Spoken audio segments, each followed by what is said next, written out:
Diana. Gimana? Sudah masuk sekolah online belum? Yang sudah sekolah online gimana? Semangat tidak? Kakak harap kalian tetap semangat ya.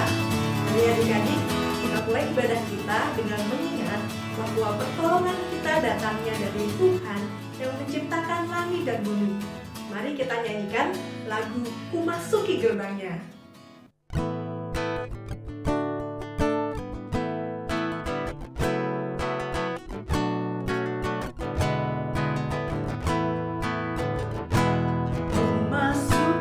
Gerbangnya dengan hati bersyukur, halamannya dengan pujian. Kataku hari ini harinya Tuhan, ku bersuka sebab Dia kirangkanmu. Dia kirangkanku, Dia kirangkanku, ku bersuka sebab Dia kirangkanku. Dia kirangkanku, Dia kirangkanku, ku bersuka sebab Dia kirangkanku.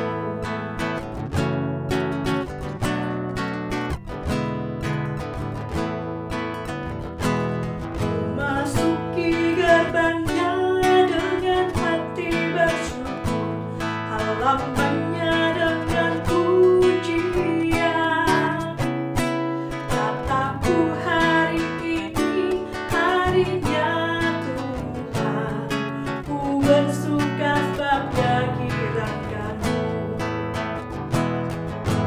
Dia kirangkanku, Dia kirangkanku, ku bersuka sebab Dia kirangkanku.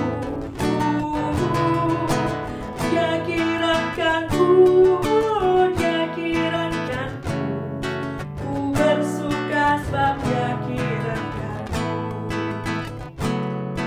Ku bersuka sebab Dia kirangkanku. Adik-adik, mari kita berdoa ya untuk mengawali kebaktian kita, dipimpin oleh teman kita dari pra-remaja yang bernama Rangga. Teman-teman, mari kita berdoa. Tuhan Yesus, terima kasih atas berkat dan penyertaan-Mu sehingga kami bisa beribadah pada hari ini. Tuhan, berkatilah ibadah ini dari awal sampai selesai. Berkati juga kakak-kakak yang memimpin ujian, bercerita, dan bermain musik. Terima kasih Tuhan. Amin. Adik-adik, tema kita hari ini adalah kejahatan anak-anak Eli. Seperti adik-adik ketahui, anak-anak Eli berjabatan imam. Tapi perbuatan mereka jahat di mata Tuhan. Kejahatan apa yang mereka lakukan? Kita akan bahas lebih lanjut saat nanti firman Tuhan. Tapi adik-adik, yang pasti Tuhan itu Maha tahu dan Maha melihat.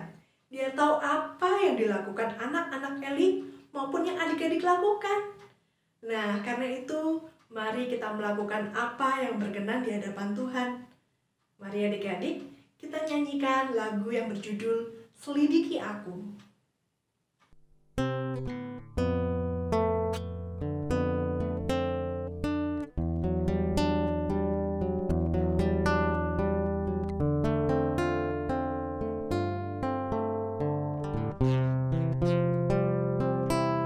Selidiki aku, lihat hatiku, apakah ku sungguh mengasihimu, Yesus, Kau yang Maha tahu dan menilai hidupku, tak ada yang tersembunyi bagimu. Telah kulihat kebaikan-Mu yang tak pernah habis di hidupku. Ku berjuang sampai akhirnya Kau dapati aku.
Opo sih. Adik-adik, sebelum kita mulai nih ya, ini pemanasan aja dulu. Kalian akan memberikan 2 atau 3 pernyataan. Kalian hanya menjawab setelah kalian membacakan. Maksudnya setelah kalian menyampaikan, kalian hanya bilang benar atau salah ya. Contohnya gini nih, contoh. Ketika ada orang jatuh, mau duduk di kursi lalu dia jatuh, maka kita akan tertawakan. Benar atau salah ya. Jadi kalian jawab aja langsung, nggak usah WA, nggak usah SMS, nggak usah apa, tapi langsung jawab aja. Nah oke, mulai ya. 1, karena saya anak paling tua, ini contoh ya, karena kalian ini anak bungsu, anggap aja lah, karena saya anak paling tua, maka saya berhak menyuruh adik-adik saya yang 2 orang itu untuk melakukan tugas di rumah ketika orang tua tidak ada. Yang 1 cuci piring dan bersihin kamar mandi. Yang 2, adik yang kedua siram tanaman dan nyapu ngepel. Saya sebagai kakak paling tua ya cuman menilai mereka saja pekerjaan mereka. Kan saya anak paling tua. Benar atau salah? Oke. Pernyataan yang kedua. Karena saya anak orang tua saya dan orang tua sangat mengasihi saya, maka harta orang tua adalah harta anak-anak. Uang orang tua adalah uang anak-anak. Nah, ingat ya itu ya. Jadi ketika orang tua saya menyuruh saya belanja ke warung, lalu ada kembaliannya nih, saya ingat dong, harta orang tua, harta anak-anak, uang orang tua, uang anak-anak. Maka uang kembalian orang tua itu yang adalah hak milik orang tua saya pakai dia, saya belanjakan. Benar atau salah? Yang ketiga nih, contohnya apa ya? Oh ya, contohnya gini. Ini lagi-lagi nih, contoh-contoh yang di rumah aja. Saya nih kan anak paling tua. Lalu orang tua saya pergi dengan pesan, kamu jaga rumah, jaga adik kamu, jangan kemana-mana, kunci pintu rumah, dan jangan bukain orang kalau kamu tidak kenal. Ya, karena mama papa akan pulang jam 4 sore. Ingat ya, jangan kemana-mana dan jaga adik kamu. Siap. Wah. Lalu waktu berlalu, hampir jam 4. Seneng dong, orang tua udah mau pulang nih. Orang tua pulang, kita langsung main kan gitu. Tapi jam 4 belum pulang. 4:10 belum pulang juga. 4:15 belum pulang juga. Sampai jam 5 belum pulang. Waduh, ini kalau begini kita kalau main cuma sebentar nih, sudah keburu gelap nih. Oh, udah deh, kita main aja. Kita kunci pintu, kita tinggalin adik di rumah, kita kunci pintu. Kan katanya yang penting rumahnya harus aman, jadi kita tinggalin aja adik. Lalu kita pergi main deh. Dalam hati kita gini, salah sendiri, orang tua janjinya jam 4 kenapa belum pulang jam 5? Kan saya berhak untuk main. Benar atau salah? Ya udah, gitu aja. Adik-adik, sebentar lagi kita akan mendengarkan firman Tuhan. Mari kita nyanyikan dari NKB 116 bait 1, 3, dan 5. Siapa yang berpegang pada sabda Tuhan?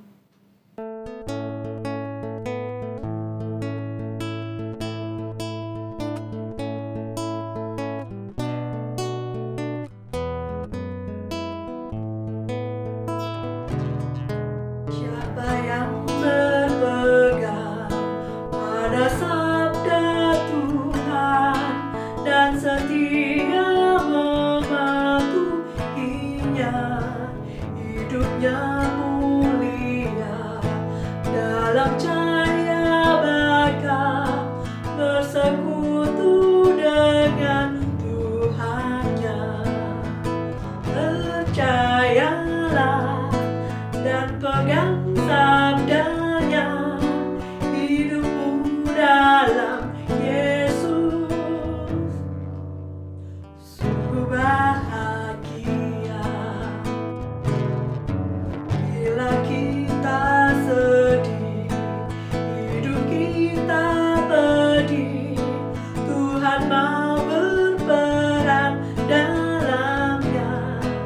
Ia selalu dekat dan menjamin berkat bagi yang berpegang padanya. Percayalah dan pegang sabdanya, hidupmu dalam Yesus. Sungguh bahagia.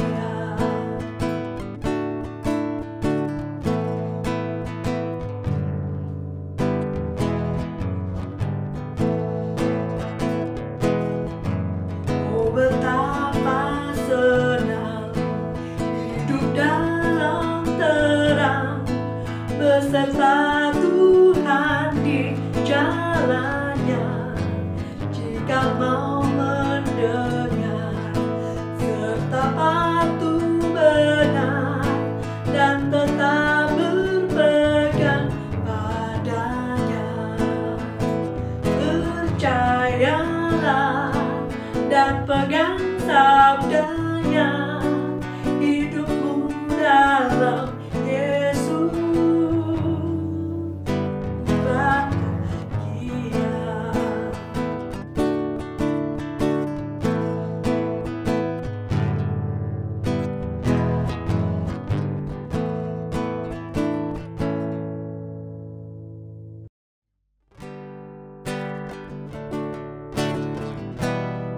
Mari kita berdoa adik-adik sebelum kita mendengar ceritanya. Tuhan Yesus, tuntun kami dengan Roh Kudus-Mu supaya kami mengerti cerita ini, baik dari tokoh-tokohnya, baik dari karakternya, baik dari sikap hidup mereka. Tentunya ini menjadi pelajaran buat kami. Tuhan, mampukan kami untuk mendengar, duduk diam, dan terlebih lagi juga untuk melakukan yang harus kami lakukan setelah kami mendengar firman ini. Dalam nama Tuhan Yesus Kristus yang memberikan kami Roh Kudus dan hikmat-Mu dalam hati dan pikiran kami berdoa, kami memohon. Amin.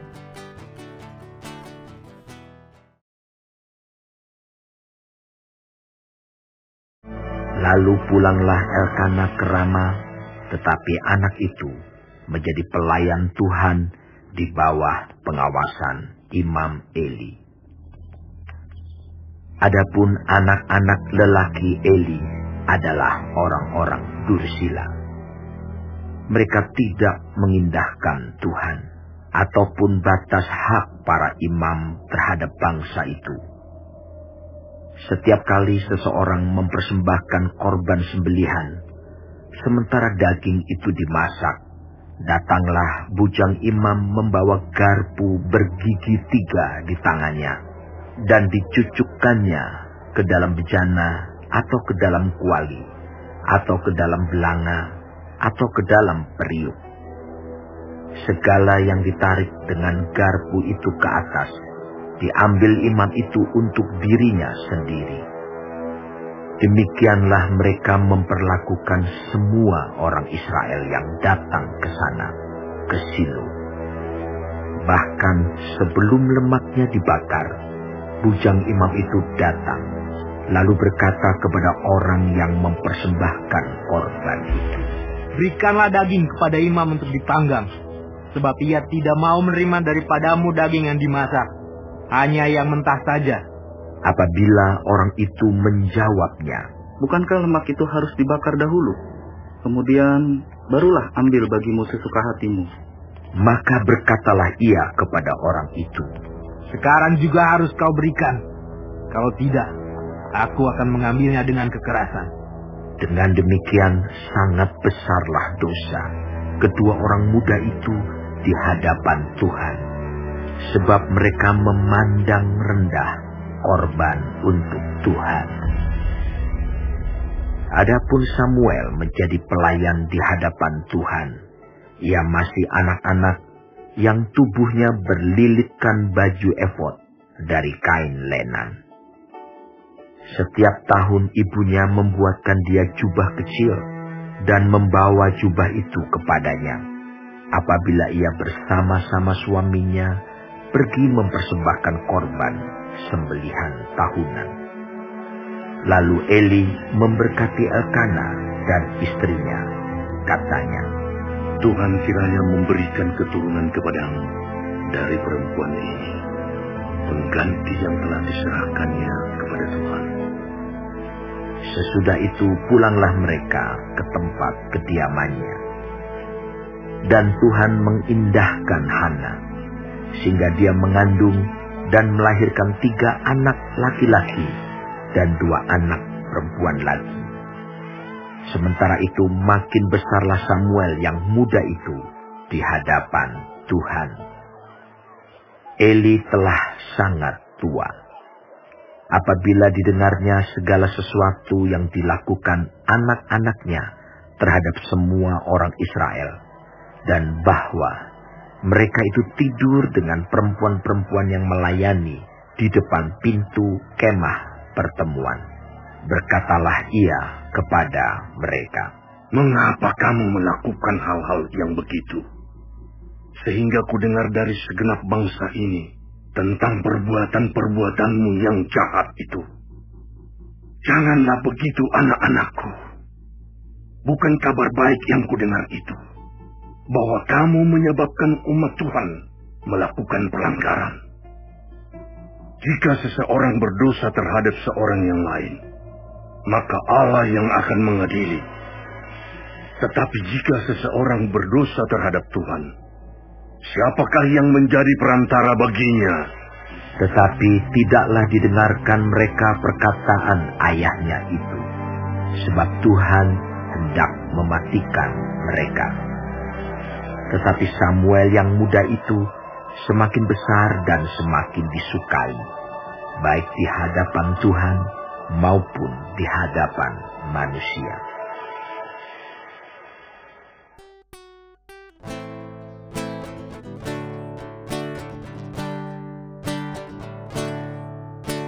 Imam Eli adalah imam yang baik dan setia. Kesetiaannya bisa kita lihat di pasal-pasal selanjutnya. Ya, adik-adik, walaupun Imam Eli baik dan setia, tapi itu tidak cukup buat Tuhan. Dalam hal ini, Imam Eli sebagai seorang ayah dan juga sebagai imam senior terhadap anak-anaknya. Karena anak-anaknya, siapa namanya? Hofni dan Pinehas. Hofni dan Pinehas juga seorang imam, ya. Tapi Imam Eli tentu saja sudah lebih senior. Dan Tuhan ingin sebenarnya Imam Eli memberikan pelajaran yang keras kepada anak-anaknya. Bukan cuma menegur, tetapi memberikan sanksi juga, ya. Sanksinya ya menurunkan anak-anaknya untuk tidak menjadi imam lagi, karena terbukti menjadi batu sandungan.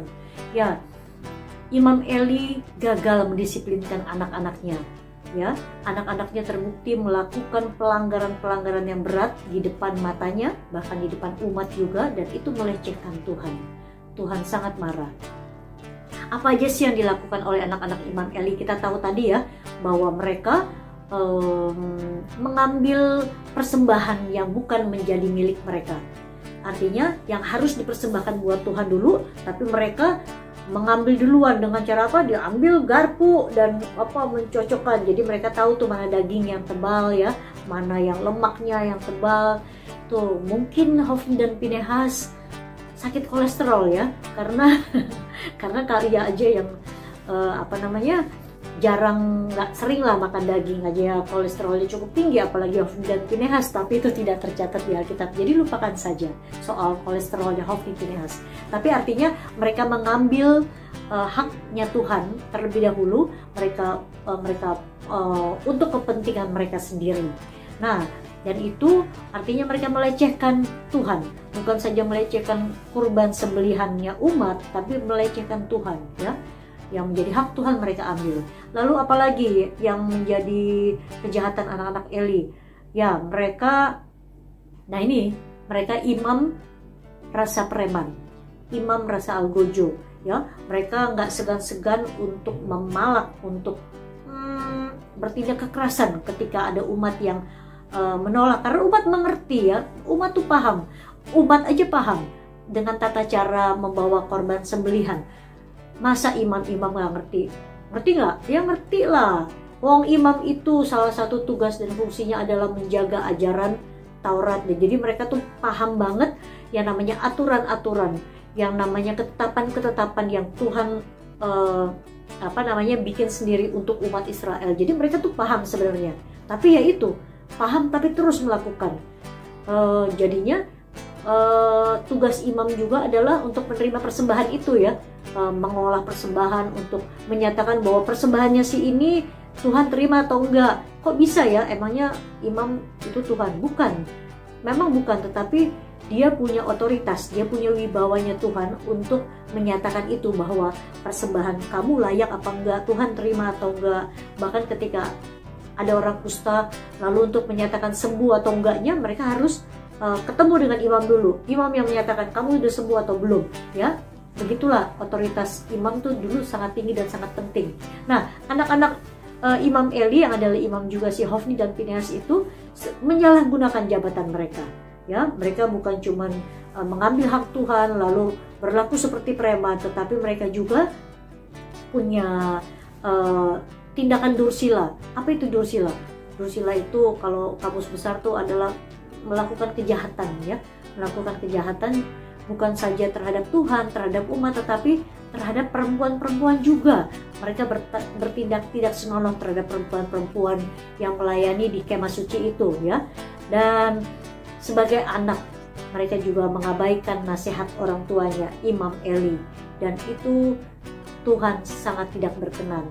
Nah, sebenarnya dengan begitu Tuhan sudah memperingatkan Hofni dan Pinehas melalui Imam Eli, tetapi ya terbukti Imam Eli tidak mendisiplinkan mereka, hanya menegur seperti itu saja, dan teruslah berlangsung kejahatan anak-anak Imam Eli.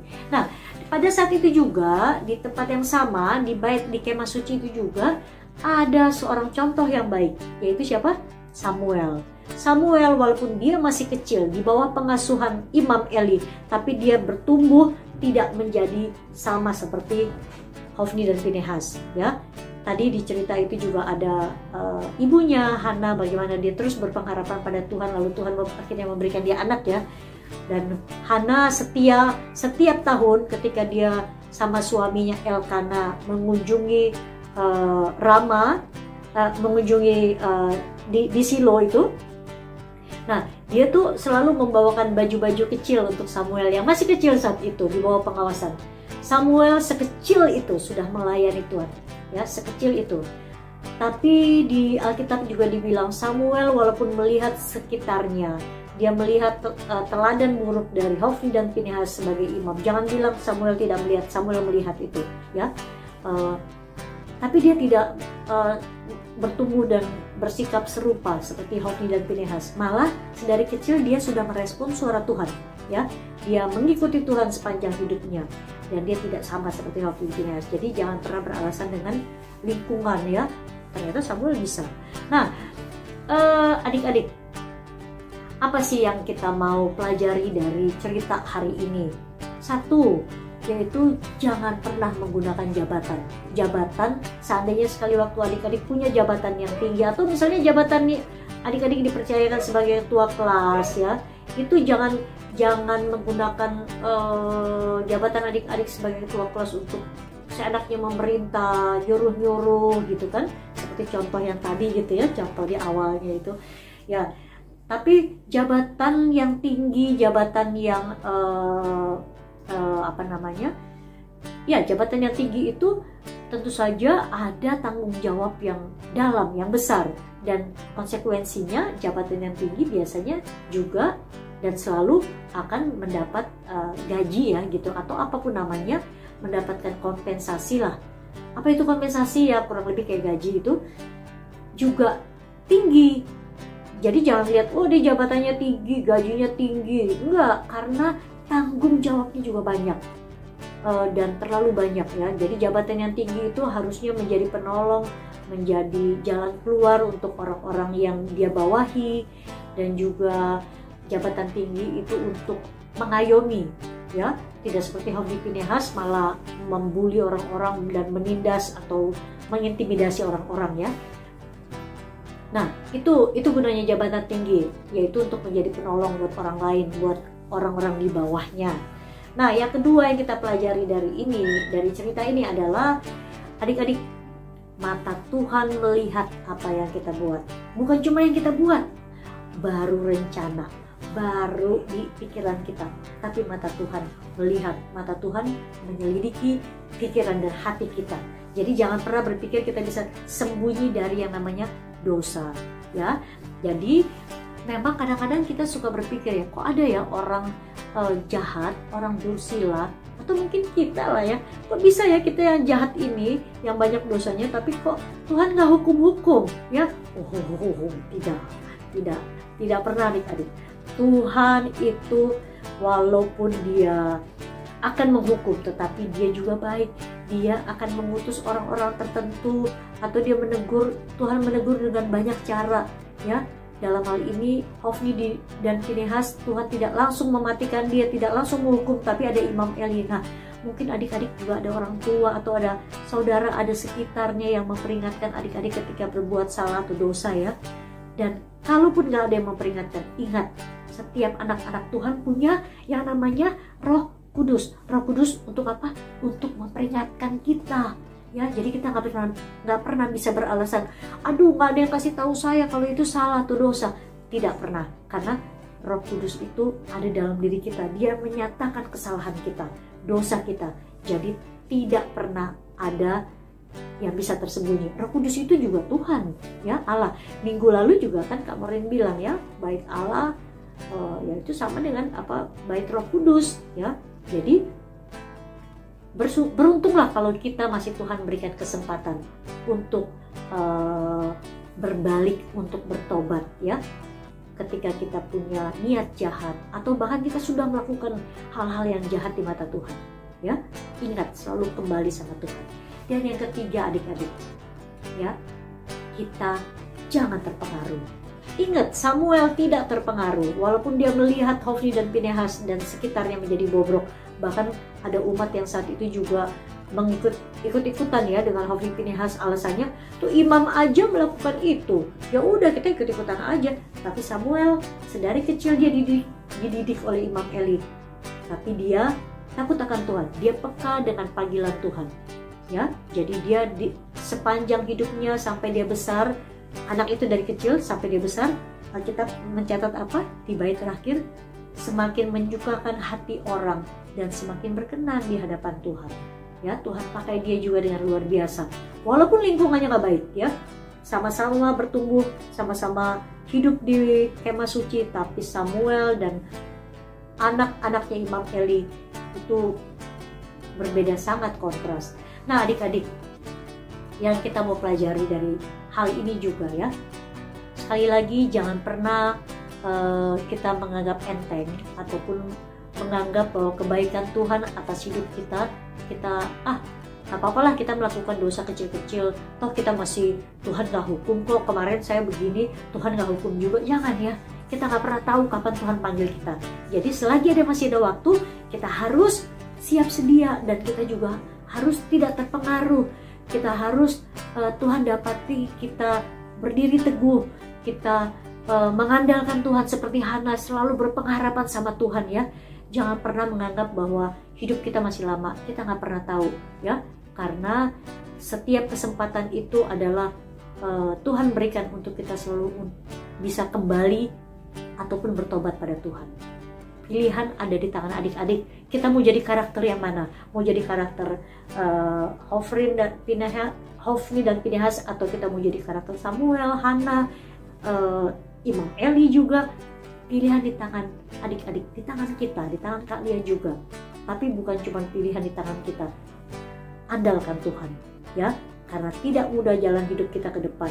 Tapi selama orang benar mengandalkan Tuhan, maka Tuhan yang menguatkan dan menolong kita. Selamat hari Minggu adik-adik, selamat terus bergumul dan mengandalkan Tuhan. Bye-bye.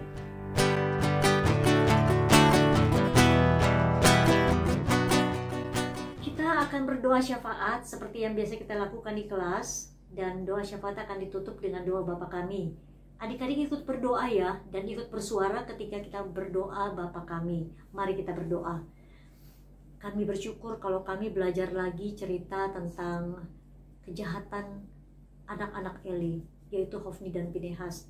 Tapi kami juga belajar hal yang baik Tuhan pada cerita pagi hari ini, yaitu dalam tokoh karakter Hana dan Samuel. Tuhan Yesus, kami tahu kami ingin menyenangkan hati Tuhan, tetapi selalu yang kami lakukan adalah mendukakan hati Tuhan. Untuk itu kami butuh Roh Kudus, kami butuh tuntunan hikmat-Mu. Tuhan, kami mau berdoa juga supaya kami tidak tergoda, kami tidak menyalahkan lingkungan kami tidak terpengaruh sebagaimana Samuel teguh Tuhan. Dia tetap mendengar suara Tuhan, dia tetap patuh dan taat pada Tuhan walaupun dia masih muda. Tuhan Yesus, bantu kami melewati hari-hari kami yang semakin berat, tapi biarlah kami boleh teguh berpengharapan sebagaimana Hana yang terus berpengharapan pada Tuhan. Dan jangan biarkan kami menyia-nyiakan waktu yang Tuhan berikan, kesempatan yang Tuhan berikan untuk kami bisa berubah dan bertobat. Kami mau berdoa juga Tuhan untuk teman kami yang berulang tahun pada bulan Juli ini. Untuk Mori dan Cheryl, Tuhan sudah tambahkan usianya. Kami tahu tidak ada satupun manusia yang dapat menambahkan usia. Terima kasih, anak ini boleh bertumbuh semakin berkenan di hadapan-Mu, di tengah keluarga juga menjadi alat-Mu, di tengah lingkungan. Tuhan berkati keluarga masing-masing, keluarga Cheryl dan Mori. Ya Tuhan Yesus, biar sedari muda anak ini juga boleh menggantungkan harapan dan cita-citanya. Tuntunan Tuhan atas hidupnya berlaku. Dan Tuhan, kami mau berdoa juga untuk pandemi ini yang masih terus kami hadapi sebagai individu, sebagai keluarga, sebagai bangsa negara. Tuhan bantu pemerintahan kami, bahkan pemerintahan di seluruh dunia untuk menemukan vaksin dan juga penanggulangan supaya virus ini tidak semakin menyebar. Tapi kami tahu juga kami punya tanggung jawab Tuhan untuk ikut memberhentikan lajunya virus ini. Biar kami boleh menggunakan, mengingat segala protokol kesehatan yang sudah ditetapkan oleh pemerintah kami, sehingga kami juga tidak membahayakan diri kami dan orang lain. Bantu kami Tuhan melewati kesulitan ekonomi dan segala kegiatan kami yang terhambat, tapi biarlah kami boleh terus berpengharapan pada Tuhan di tengah kondisi sesulit apapun. Dan kami percaya mata Tuhan melihat dan juga meneguhkan kami melewati masa-masa ini, sehingga hidup kami boleh terus bersyukur. Ya Tuhan Yesus, inilah doa pengharapan kami. Kami juga boleh mengingat doa yang Tuhan Yesus ajarkan pada kami. Bapa kami di dalam surga, dikuduskanlah nama-Mu, datanglah kerajaan-Mu, jadilah kehendak-Mu di bumi seperti di surga. Berilah kami pada hari ini makanan kami yang secukupnya, dan ampunilah kami akan kesalahan kami, seperti kami juga mengampuni orang yang bersalah pada kami. Dan janganlah membawa kami ke dalam pencobaan, tapi lepaskanlah kami dari yang jahat, karena Engkau-lah yang punya kerajaan dan kuasa dan kemuliaan sampai selama-lamanya. Amin. Adik-adik, setelah mendengarkan firman Tuhan, kita dapat mengambil kesimpulan bahwa yang pertama, Tuhan itu maha tahu loh, maha melihat setiap perbuatan kita, baik itu baik maupun itu jahat. Tuhan tahu semua. Nah adik-adik, mari kita berbuat dan berpikir yang baik, yang berkenan di hadapan Tuhan. Yang kedua, walau kita sendiri dalam melakukan kebaikan, walau kadang lingkungan tidak mendukung niatan baik kita, mari tetap mengikut Yesus dan meneladani Dia. Mari adik-adik, kita nyanyikan suatu pujian yang berjudul Mengikut Yesus, Keputusanku.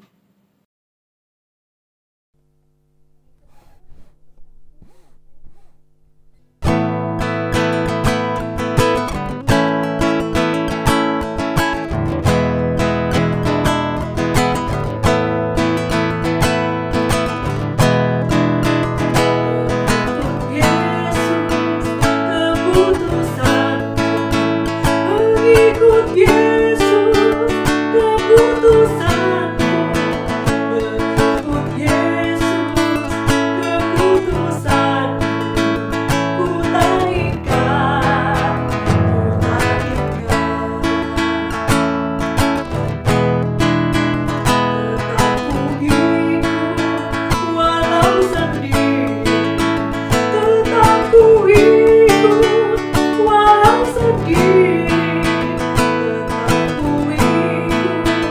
Walau sendiri, ku tak ingkar,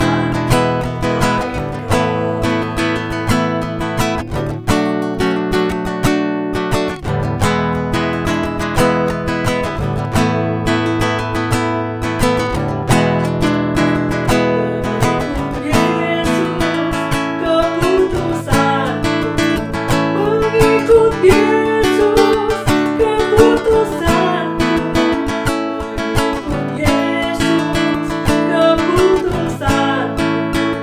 ku tak ingkar, ku tak ingkar. Tetap ku ikut, walau sendiri, tetap ku ikut, walau sendiri, tetap ku ikut, walau sendiri, ku tak ingkar, ku tak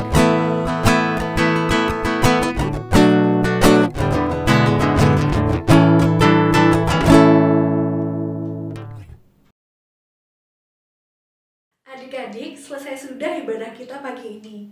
Tapi biarlah firman Tuhan yang kita dengar tidak berlalu begitu saja.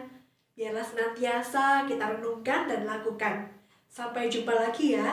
Tuhan berkati.